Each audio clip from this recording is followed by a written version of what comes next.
Þetta er verkefni 10, gervigreind. Nú ætlum við að búa til töflu 1 á blaðsíðu 1.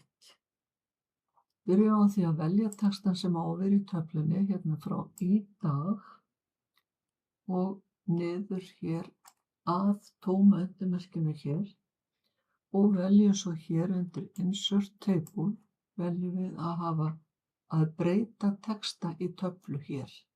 Þá fáum við valmynd og oftast kemur hún með það sem að passa við á að vera í þessari töflu 2 dálkar og 6 línur og passa að hafa hakað hér við að sé tabs á milli. Þið sjáu hér á milli eru tabs eða dálkar og það er þessi skilgreinir dálkanum.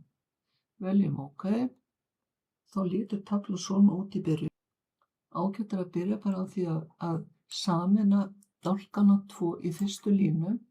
Veljum þá Table Layout og Merge eða nota hægri músina og síðan getum við mjókkað dálkana handvirkt.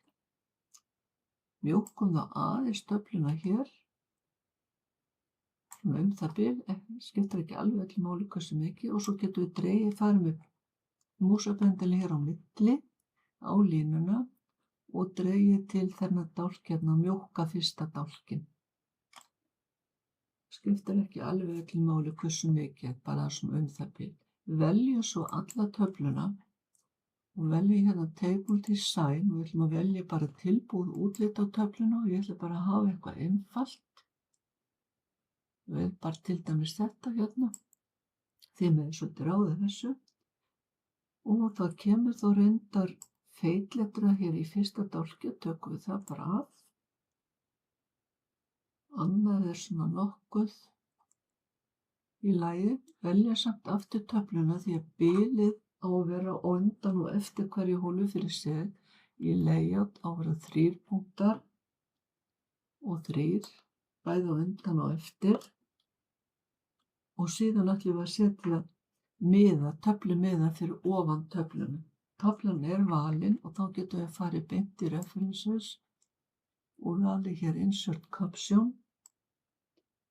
Þetta er tafla 1 og það kemur fyrir ofan, veljum OK, setjum tvípunkt til dæmis hér á eftir og svo setjum þið inn textan, spjall og textagervigreind.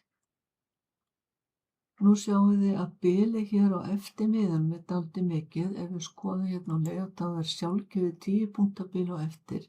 Þessu getum við breytt í stílnum fyrir miðana sem heitir Caption. Ef við förum hér á Home, veljum stíla rúðuna hér og þið sjáu stíllinn heitir Caption og við getum valið hér til hliðar öðrina, valið Modify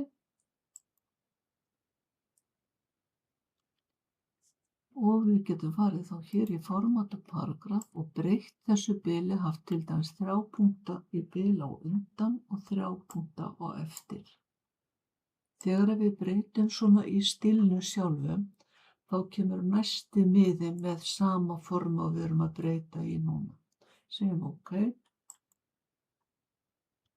Og þið sjáu að núna er bilið á þessu miða 3 og 3 og það var þannig líka í töflunni.